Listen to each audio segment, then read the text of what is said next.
বাংলাদেশের রামিসা হত্যার ব্যাপারে কিছু কথা বলতে চাই। রামিসাকে যেভাবে নির্যাতন করে হত্যা করা হয়েছে, বাংলাদেশে এর আগেও হয়েছে এবং ভবিষ্যতেও হবে।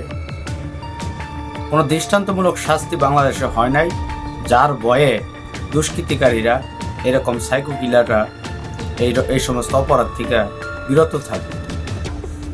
তো আজকে দেখেন, রামেশ্বর হত্যাকাণ্ডের ব্যাপারে কোনো রাজনৈতিক দল, নেতা, মন্ত্রী, আমলারা রামেশ্বর বাবার কাছে যায় না, বা ওই রকম যায় না চোখে পড়ার মতো। যদি ঘটনাটা নির্বাচনের আগে হইতো, আমি দলের নাম উল্লেখ নেব না, সর্বদলের লোক সিরিয়ালে হিরিক করে যেত তার বাড়ি যাওয়ার জন্য।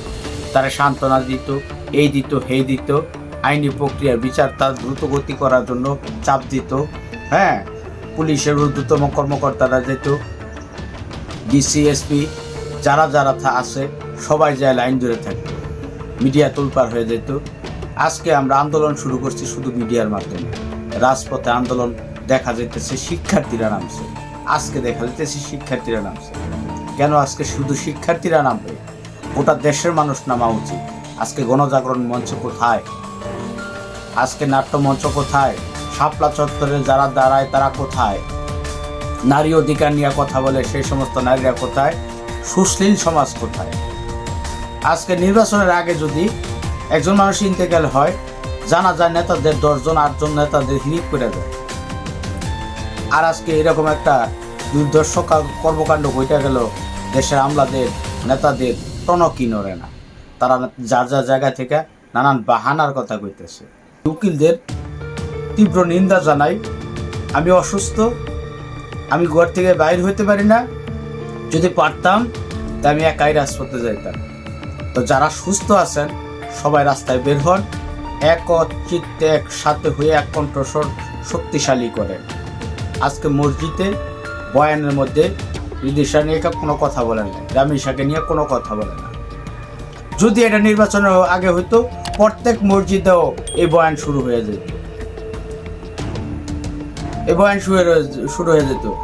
আজকে একটা জিনিস চিন্তা করেন, 70% শ্রমিক, যারা শ্রমিক, গার্মেন্টস শ্রমিক ভাই বোন আছেন ঢাকা, গাজীপুর তথা নারায়ণগঞ্জ, চট্টগ্রাম, সিলেট, হ্যাঁ, তারা শ্রমিক ভাই পিতা ও মাতা উভয়ই গার্মেন্টসে চাকরি করে, সন্তানদের একা বাড়িতে রেখে যায়, যার অধিকাংশই নাবালক, 10 বছরের নিচে, 13 বছরের নিচে, তারা একা বাসায় থাকে।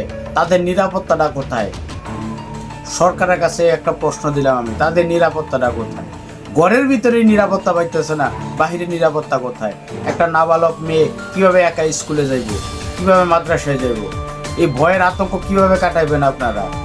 কোনো ব্যাপারে তো আপনারা তো মুখে কুলুপ দিয়ে বসে রয়েছেন। এখন আপনাদের মুখ দিয়ে কোনো কথা বাড়িতেছে না, কোনো রাজনৈতিক মহল থেকে কথা আসতেছে না, কোনো সুশীল সমাজে টকশোতে বসতেছেন না। তো আমরা ভিউ বাড়ানোর ব্যবসা থেকে বাইর হইয়া রাজপথে নামি, কঠোর আন্দোলন শুরু করি।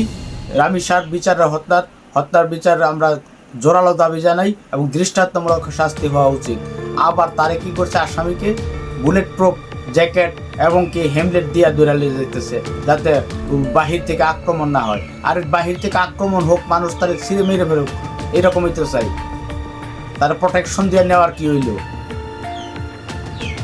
বিচার দ্রুত ট্রাইব্যুনালের মাধ্যমে শেষ করা হোক, ঈদের আগে এটার হত্যার বিচার চাই। নয়তো বাংলাদেশ তথা সারা বিশ্বের মানুষ আন্দোলনে জড়িয়ে পড়বে, দেশ উচ্ছৃঙ্খলের দিকে এগিয়ে যাবে। আমরা চাই এর দৃষ্টান্তমূলক শাস্তি হোক। আমি যদি সুস্থ থাকতাম, আমি রাজপথে ইনশাল্লাহ নামতাম। আপনারা সুস্থ আছেন, ঘর থেকে বাহির হন। মা বোন সবার আছে, সবার জীবনের দাম আছে। বাংলাদেশের যে অবস্থা, জীবনের দাম নাই, আইন শৃঙ্খলা কোনো নিরাপত্তা নাই।